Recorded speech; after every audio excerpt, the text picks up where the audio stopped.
the fifth most popular bet this week in the NFL is the Denver Broncos plus 1.5 against the Houston Texans. Now, this is interesting because like you look at like the X's and O's and how you think about the game.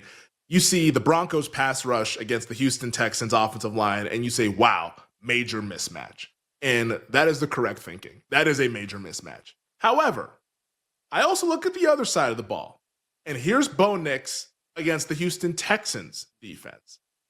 If there's anything that Houston does really, really well, it is defense. Not just the pass rush. The secondary is also really good, and the linebackers are also pretty good as well. Like that Houston defense, it hasn't gotten the love that they deserve because the team has been struggling, and this is kind of like a playoff game for Houston. When you look at where they're sitting in the standings and the potential tiebreakers that we could be talking about late in December and early in January, this to me feels like a playoff game for the Houston Texans. They're at home, coming off of the win against the 49ers. I think Bo Nix in this offense is going to struggle against this Texans defense. Like this is like a complete 180 compared to what they saw last Sunday against the Dallas Cowboys. Like here's the Cowboys defense, can't get pressure, they can't cover, they can't do anything. Here's the Texans defense, Will Anderson, Danielle Hunter.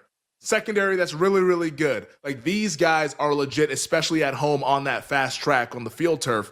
If I had to bet this game, I would be on the opposite side of where most of the bets are coming in. I would lay the 1.5 with the Houston Texans. Now, you could tease Denver up to 7.5 because I do think 1.5 feels like a pretty solid number. So teasing Denver up to 7.5 makes a lot of sense. Like, is Houston going to win this by margin? I don't really think so. But playing on ways to like find like Houston Texans future stuff, like Houston to make the playoff, that's around like plus 200. Like that to me feels like a solid bet ahead of Sunday's game. Because I think if they win this game, there's a chance that they might get in. Maybe we get two AFC South teams in the playoffs. Like I don't think it's like set in stone that Denver's going to be in. Like I know they're playing well and they have a pretty good record, but like they lose this game, all of a sudden things get a little bit weird because they still have games against Kansas City on deck as well as the Chargers. So I don't think it's like all the way locked in that the Broncos will be a playoff team. This game though will go a long way in deciding which one of these teams will be in the AFC wildcard picture.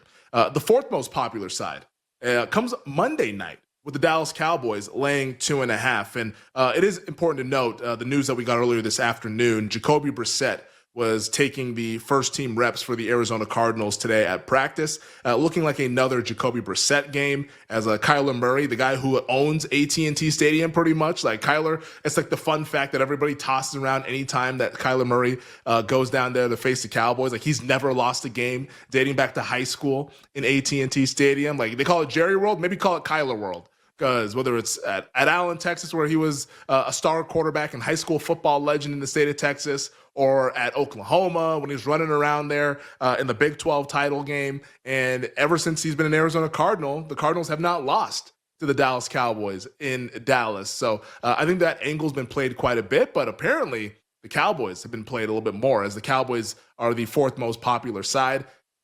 If anything, like, if it ever got to 3, I would bet Arizona with Jacoby Brissett because I don't think, based on how the Cardinals have been talking, I don't think there's like this massive drop-off from Kyler to Jacoby Brissett. In fact, like it sounds like Jacoby Brissett's a way better leader than Kyler Murray. And that's not my words. Like those are the players pretty much saying it. Like saying like, oh man, Jacoby will hang out with us after practice and like get in extra work and etc. Like he's not playing Call of Duty. Like Jacoby Brissett is about his business, and like what I know about Jacoby Brissett from people that I've talked to that have been associated with teams that he's been played for, like he's like an A+ human. Like guys love Jacoby Brissett. So I feel like the Cardinals are really locked in with Brissett at quarterback. And if he's going to be starting, which all indications are here on this Friday, that Brissett's likely going to be the starter on Monday, I think it's Cardinals or pass. And if we ever got to 3, I would bet the Arizona Cardinals Monday night against the Dallas Cowboys.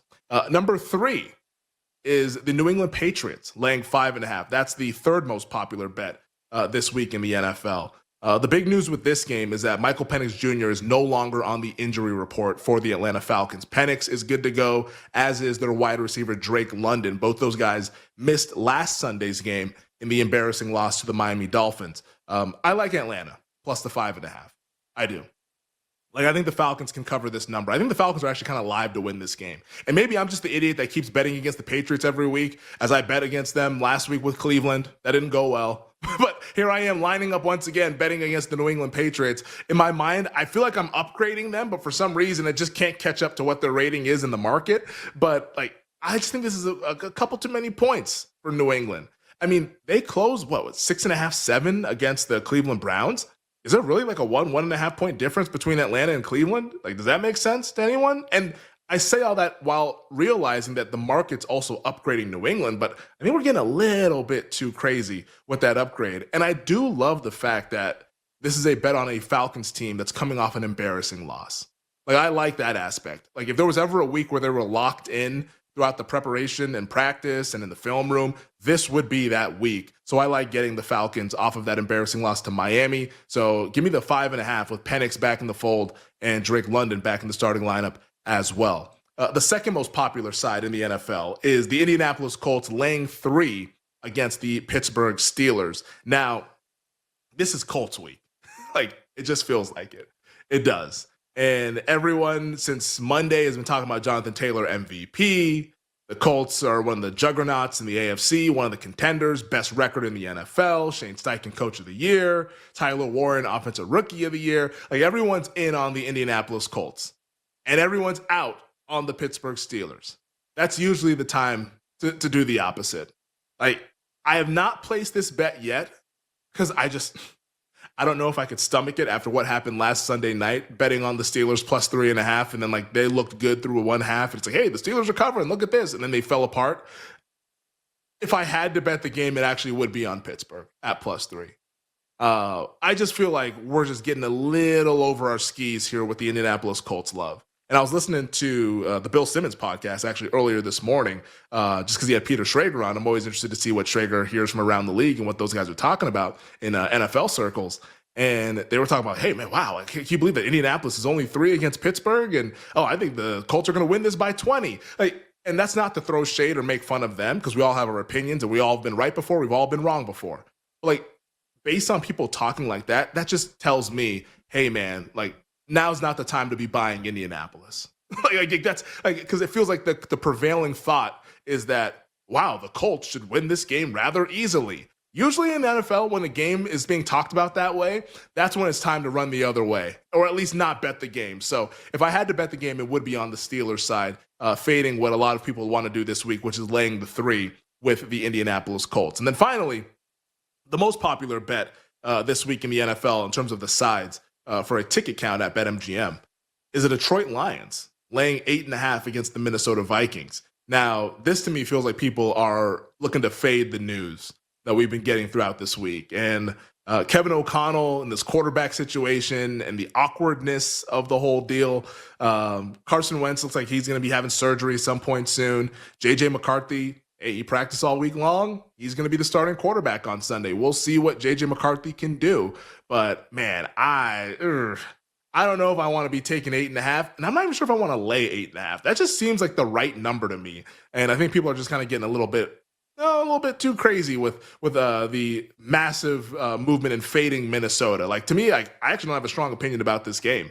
I think, if anything, you can tease the Detroit Lions down to 2.5, which is a much different number than the 8.5. And that's how I would look to bet it, because I think the Lions are going to win, but I don't know if they're going to cover 8.5, since Minnesota might be getting a little bit healthier, especially at defense with Andrew Van Ginkel coming back, and they might be able to have both of their offensive tackles in Christian Darrisaw and Brian O'Neill. Those guys might be able to play. KOC seemed optimistic about their availability. So if those guys go, I think maybe the Minnesota Vikings actually have a fighting chance against the rival Detroit Lions.